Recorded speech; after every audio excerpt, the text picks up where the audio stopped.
ओम नमः शिवाय। शिव जी सदा सहाय। ओम नमः शिवाय। गुरु जी सदा सहाय। जय गुरु जी। शुक्राना गुरु जी।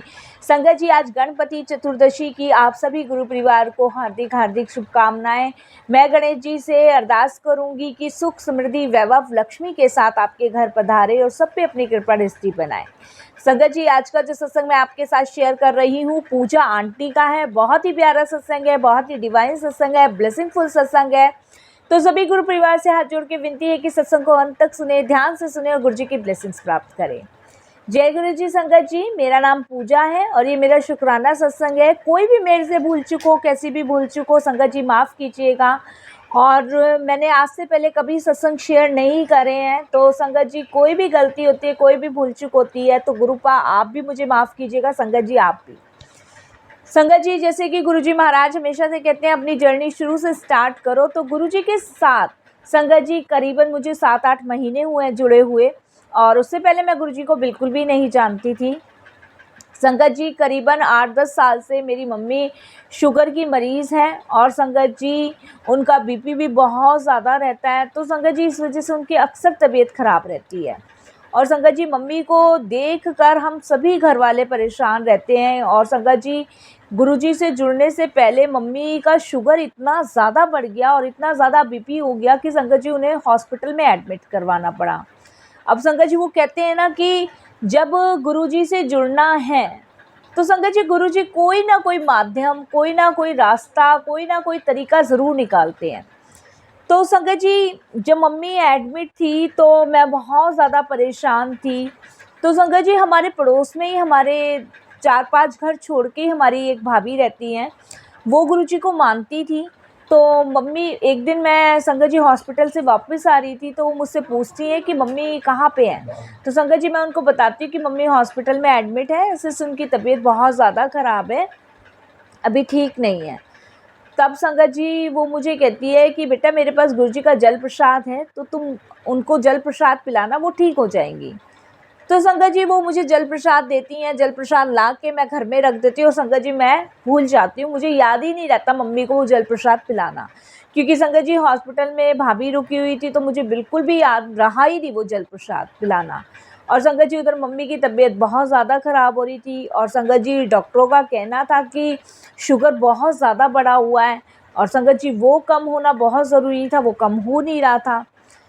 फिर संगत जी अगले दिन मैं जब हॉस्पिटल के लिए निकलती हूँ तो वो आंटी मुझे कहती है कि बेटा वो जल प्रसाद ध्यान से ज़रूर अपनी मम्मी को पिला देना।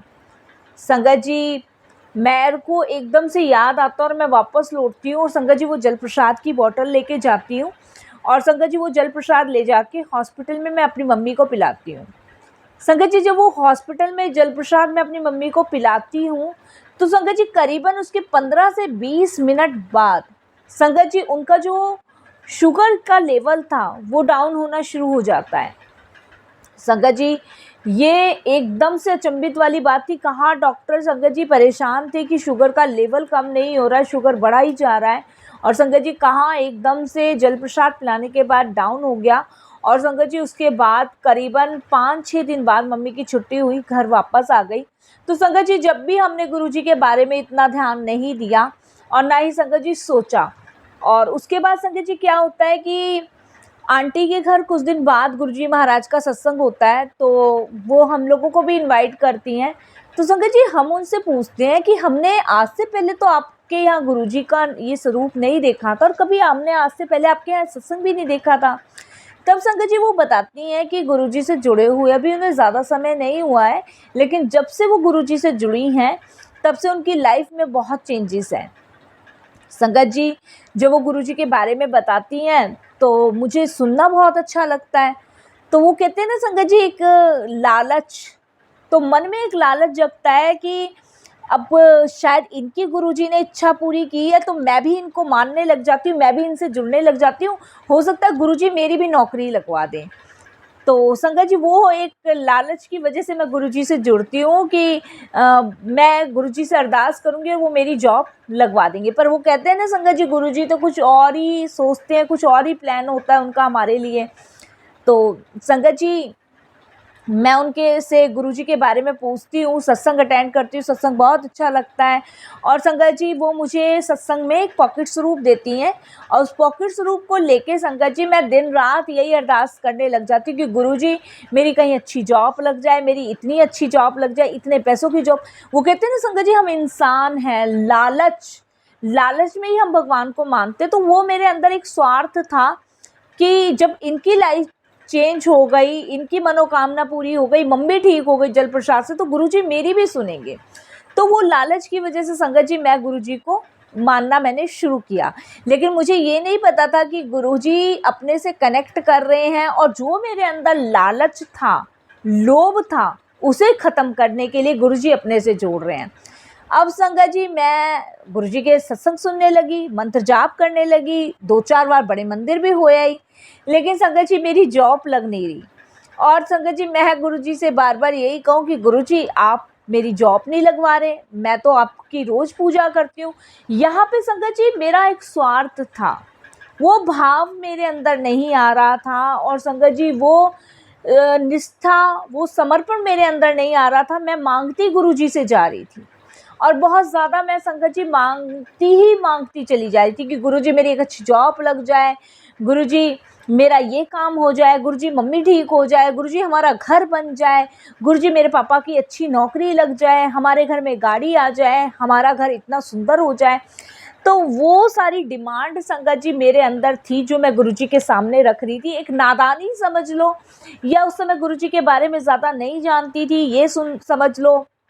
और संगत जी जो भी सत्संग सुनती थी वही आंटी का यही कहना होता था, गुरुजी ने तो हमारी ये इच्छा पूरी कर दी, गुरुजी ने तो ये कर दिया, गुरुजी ने ये कर दिया। अब संगत जी इसी बीच में क्या होता है कि मम्मी पापा दोनों मेरे लिए रिश्ता देखना शुरू कर देते हैं। अब संगत जी मम्मी पापा रिश्ता देखना शुरू करते हैं और मैं गुरुजी से कहती हूँ कि गुरुजी मेरी शादी कैंसिल हो जाए, मैं बाहर विदेश में जॉब करना चाहती हूँ, आप मेरी जॉब लगवा दो, जल्दी से लगा दो, सबकी मनोकामना पूरी करते हो और अगर आप मेरी नहीं सुनोगे तो मैं आपको मानना बंद कर दूँगी, आपके सत्संग सुनना बंद कर दूँगी। यही सारी चीज़ें संगत जी मेरे अंदर चलती रहती थी। लेकिन वो कहते हैं ना दीन दयालु, वो जानी जहान, उनको सब कुछ पता है, उनसे कुछ भी नहीं छुपा। और संगत जी शायद इस मूर्खता पे गुरुजी कभी-कभी मेरे हँसते भी होंगे क्योंकि ये मूर्खता संगत जी मेरे अंदर बहुत थी। उसके बाद संगत जी क्या होता है कि गुरुजी ने कुछ और ही मेरे लिए सोच रखा था और संगत जी शायद वही मेरे लिए अच्छा था जो गुरुजी ने सोच रखा था। संगत जी मम्मी पापा लड़का देखना शुरू करते हैं और संगत जी मम्मी कहती है कि मेरी तबीयत अब ठीक नहीं रहती है, अपने जीते जी मैं लड़की के हाथ पीले कर जाऊं, इससे बड़ी बात कोई नहीं है। तो संगत जी पर मुझे और मेरे सपने बहुत ऊंचे थे, बहुत बड़े थे और संगत जी मैं बता नहीं सकती, मैं बहुत ऊंचे और बड़े बड़े सपने देखती थी और संगत जी मैं शादी नहीं करना चाहती थी। अब संगत जी पापा लड़का देखना शुरू करते हैं, 1-2 रिश्ते। संगत जी ये उस टाइम की बात है जिस समय गुरुजी के बारे में जान चुकी थी लेकिन कनेक्शन नहीं था, सत्संग सुन रही थी, मंत्र जाप सुन रही थी, लेकिन गुरुजी की महिमा, गुरुजी की प्लानिंग, गुरुजी के बारे में अच्छे से नहीं जान पाई थी। लोभ था, मोह था, संगत जी हर चीज़ लालच एकदम जिसे कहते हैं ना कूट-कूट के भरा, वो मुझ में भरा हुआ था। तो संगत जी पापा रिश्ता देखना शुरू करते हैं और संगत जी उसके बाद लड़के वालों को हम लोग अच्छे लगते हैं, हमें लड़के वाले अच्छे लगते हैं। लेकिन संगत जी मेरी इच्छा, मेरा लालच कुछ और ही था गुरुजी से, जिस वजह से मैंने उनको मानना शुरू किया था। संगत जी उसके बाद क्या होता है कि रिश्ता पक्का हो जाता है और मैं गुरुजी से कहती हूँ कि गुरुजी अब मैं आपको नहीं मानूंगी, आपने मेरा ये करा दिया, वो करा दिया, कुछ दिन बाद तो मैं शादी होके चली जाऊंगी, ये है, वो है, वो है, ये है। और संगत जी मैं इसी उसमें गुरुजी से शिकायतें करनी शुरू कर देती हूँ। अब संगत जी क्या होता है कि गुरुजी को मैंने 10-15 दिन मानना छोड़ दिया। इतने में संगत जी जहाँ मेरा रिश्ता पक्का हुआ था वहाँ से लड़के का मेरे पास फ़ोन आता है और संगत जी उनके जो ससुराल मतलब मेरे जो ससुराल वाले हैं वो मुझे फ़ोन करते हैं और मेरे मम्मी पापा से परमिशन लेते हैं और वो कहते हैं कि हमारे गुरुजी हैं, हमें वहाँ माथा टेकना जाना है और हम शादी से पहले अपनी बहू का वहाँ माथा टिकवाएंगे। ये संगत जी 1 साल के बीच की बात है, जब मैं गुरुजी से जाना था और गुरुजी को फिर बीच में मानना छोड़ दिया था कि तुम मेरी नहीं सुन रहे, तुमने ये करवा दिया। उसके बाद संगत जी क्या होता है, मुझे नहीं पता था कि वो मुझे उसी मंदिर में उन्हीं गुरुजी के पास ले जा रहे हैं, क्योंकि वो गुरुजी की संगत थे। देखिए यहाँ गुरुजी की प्लानिंग देखिए। और संगत जी क्या होता है कि उनका फ़ोन आता है, तो मम्मी पापा मेरे कहते हैं कि ठीक है कोई बात नहीं, आप ले जाओ, आप ही के घर की बहू है। तो संगत जी सोमवार का दिन था और वो लोग मुझे पिक करने आए मेरे घर के बाहर से, और संगत जी मैं उनके साथ गई। और संगत जी जब मैं रास्ते में जा रही, तो रास्ता तो मैं पहचानी नहीं, लेकिन जब पार्किंग तक पहुंच गई तो मैं अपनी मदर इन लॉ को कहती हूँ और सिस्टर इन लॉ को कहती हूँ कि मैं यहाँ पहले भी आ चुकी हूँ। तो वो कहती हैं कि आप पहले भी यहाँ आ चुके हो। मैंने कहा हाँ, मैं पहले भी 2-1 दफ़े आई हूँ। हमारे घर के पड़ोस में एक भाभी जी रहते हैं, वो इनको बहुत मानते हैं। और संगत जी देखिए गुरुजी की प्लानिंग देखिए, गुरुजी के दर्शन मुझे वहाँ हुए। और संगत जी वापस से मैं गुरुजी के दरबार उनके साथ गई, मत्था टेका। और संगत जी उसके बाद आंटी जी मुझे कहते हैं, जो मेरी मदर इन लॉ हैं, कि शायद गुरुजी की यही मर्जी थी।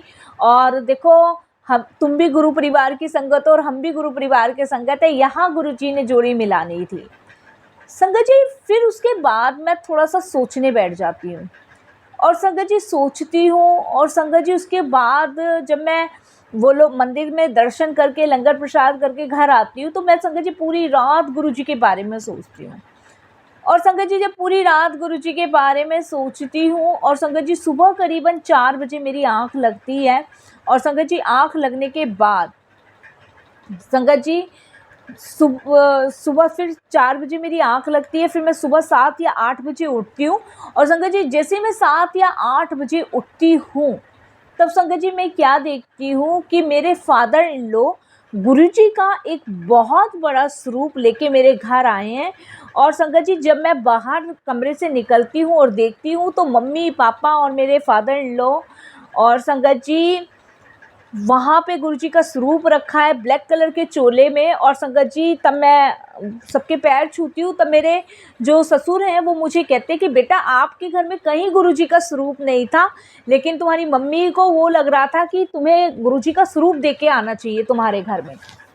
तो संगत जी मैं एकदम से भाव विभोर होती हूँ, और मैं एकदम से अचंभित हो जाती हूँ कि ये कैसी लीला है भगवान की, मतलब कैसी लीला या कैसी लीला कर रहे हैं मेरे साथ। तो मैं संगत जी फिर उन्हें माथा टेकती हूँ, और गुरुजी का स्वरूप संगत जी हम अपने आंगन में लगाते हैं।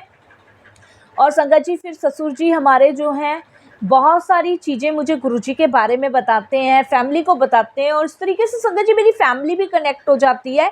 लेकिन संगत जी मुझे बहुत सारी शिकायतें गुरुजी से होती हैं, और मैं गुरुजी से फिर ये कहना शुरू करती हूँ कि गुरुजी मुझे आपकी लीला समझ नहीं आ रही है, अब आप मुझे समझाओ।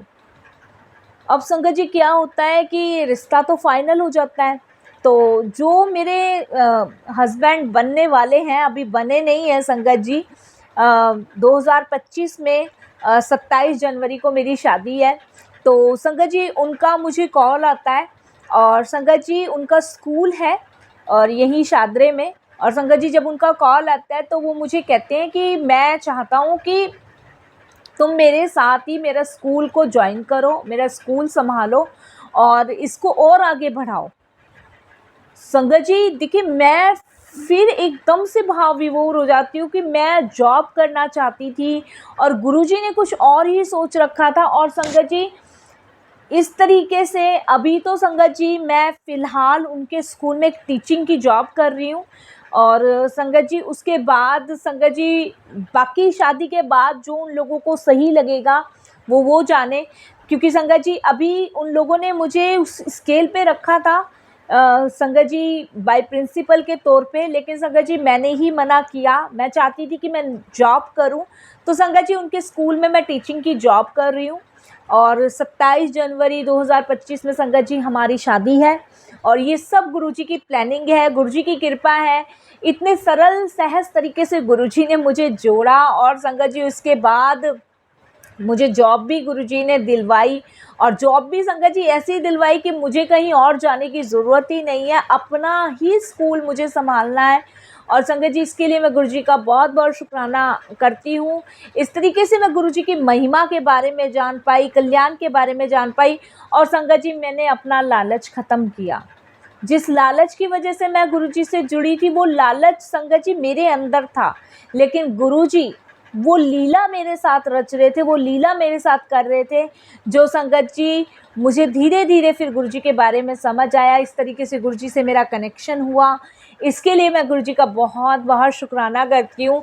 ये मेरी जर्नी थी। उसके अलावा भी गुरुजी की बहुत ब्लेसिंग्स मुझ पे, मेरे परिवार पे रही है। मेरी मम्मी संगत जी जब से लेके अब तक बीमार बिल्कुल भी नहीं पड़ी है, बिल्कुल ठीक है। गुरुजी की कृपा से उनका शुगर जो लेवल है संगत जी बढ़ता ही नहीं है। और संगत जी जो मेरे ससुराल वाले मिले हैं रियलिटी में गुरुजी की कृपा से, संगत जी शायद गुरुजी ने इन लोगों को मेरे लिए ही चुना था। बहू की जगह वो बेटी बना के मुझे अपने घर में ले जा रहे हैं। और संगत जी कोई भी ऐसा व्यवहार नहीं है जिससे संगत जी मेरे को ठेस पहुँचे। एक माँ बेटी, एक बहन बहन का जो रिश्ता होता है वो मेरे ससुर मेरे साथ रखते हैं। इसके लिए गुरुजी का बहुत शुक्राना। मैं उम्मीद करती हूँ संगत जी कि हर एक संगत गुरुजी से जुड़ने के बाद संगत जी सच में सुखी है, सच में उनके कल्याण होते हैं। वाकई में संगत जी मेरे को जुड़े हुए तो ज़्यादा समय नहीं हुआ है, 1 साल के अंदर गुरुजी ने बहुत मैजिकल मेरी लाइफ में किए हैं। इसके लिए गुरुजी का बहुत बहुत शुक्राना। अब तो संगत जी सब कुछ गुरुजी पे छोड़ दिया, जो भी वो करेंगे, जैसा भी करेंगे उनके हाथ में है। संगत जी हम करने वाले कोई नहीं है, गुरुजी करवाने वाले हैं। और जो वो हमारे लिए सोचते हैं सबसे बेस्ट सोचते हैं। हमें अपने आप को साफ करना है। वो कहते हैं ना संगत जी, नादान बुद्धि एक लालच की वजह से गुरुजी से जुड़ी थी, लेकिन गुरुजी ने तो सच में ही मुझे जोड़ना था। गुरुजी ने तो सच में ही मुझे ब्लेस करना था। गुरुजी की तो कृपा सच में ही मुझ पे होनी थी। संगत जी गुरुजी ने तो सच में ही गुरु परिवार में मुझे भेजना था। इसके लिए गुरुजी का अनंतम अनंतम शुक्राना। बस संगत जी मैं वाणी को विराम देती हूँ गुरुजी के मंत्र जाप के साथ। बहुत जल्द संगत जी मैं और भी सत्संग शेयर करूँगी। बस संगत जी गुरुजी मेरे घर में आए उसके लिए कोटि दान शुक्राना। गुरुजी ने संगत जी इतना अच्छा परिवार बख्शा उसके लिए शुक्राना। गुरुजी ने इतनी अच्छी टीचिंग की जॉब दिलवाई, उस जगह दिलवाई जिस जगह संगत जी मुझे जाना ही था, उसके लिए गुरुजी का बहुत बहुत शुक्राना। हर श्वास के शुक्राना, हर जो दिया उसके लिए भी शुक्राना, जो नहीं दिया उसके लिए भी शुक्राना, हर चीज़ के लिए शुक्राना। सच में संगत जी हमें गुरुजी को बड़े हृदय भाव से मानना चाहिए। संगत जी अपने लालच की वजह से नहीं मानना चाहिए। बस मैं तो संगत जी अरदास करती हूँ गुरुजी से कि सभी को अपने चरणों से जोड़ो। प्रभु दीन दयाल सभी को अपने चरण कमलों से जोड़ो। सबके अंदर से लोभ, क्रोध, मोह, माया और अहंकार सब दूर करो। संगत जी यही छोटा सा सत्संग था जो मैंने शेयर किया। कोई भूल चूक हो गुरु परिवार की बेटी को माफ़ करना। गुरुजी आप भी अपनी बेटी को माफ़ करना। और संगत जी ये शादी भी गुरुजी की कृपा से ही हो रही है। गुरुजी की अपार ब्लेसिंग्स इस शादी में है। संगत जी बस मैं वाणी को विराम देती हूँ। बहुत जल्द संगत जी मैं अपना अगला सत्संग भी आपके साथ शेयर करूँगी। जय गुरु जी, शुक्राना गुरु जी। जय गुरु जी। संगत जी पूजा आंटी ऐसे ही गुरु जी महाराज आपको ब्लेस करें और ऐसे ही आपके नई आने वाली ज़िंदगी की शुरुआत में आनंदमय भरे, मंगलमय भरे, सुख समृद्धि वैभव सब आपके पास हो और आप ऐसे ही आगे बढ़ते चले जाएं। और मैं गुरुजी से अरदास करूंगी कि अगर कोई भी संगत अपना सत्संग अनुभव शेयर करना चाहती है तो वो अपना सत्संग साफ राइटिंग में हम लिखकर हमारी जीमेल आईडी पर सेंड कर सकती है, ताकि आपके द्वारा सुनाए गए सत्संग से जो गुरुजी महाराज की और भी संगत है उन्हें भी गुरुजी के कल्याण महिमा अनुभव के बारे में ज़्यादा से ज़्यादा पता चले। संगत जी अब मैं भी वाणी को विराम देती हूँ। ओम नमः शिवाय, शिव जी सदा सहाय। ओम नमः शिवाय, गुरु जी सदा सहाय। सत्संग अगर आपको पसंद आए तो इसको लाइक कीजिए, सब्सक्राइब कीजिए, ज़्यादा से ज़्यादा संगत में शेयर कीजिएगा। बेल आइकन दबाना बिल्कुल भी ना भूलिएगा। जब भी कोई लेटेस्ट सत्संग आएगा उसका नोटिफिकेशन सबसे पहले आपके पास आएगा। वाणी को विराम देने से पहले अरदास कर लेते हैं। सर्वदा भला करो, पूरे विश्व का कल्याण करो, सबको अपनी सेवा सिमरन भक्ति की दात बख्शो गुरु जी, सबको अपने चरण कमलों से जोड़े रखो। जय गुरु जी, शुक्राना गुरु जी।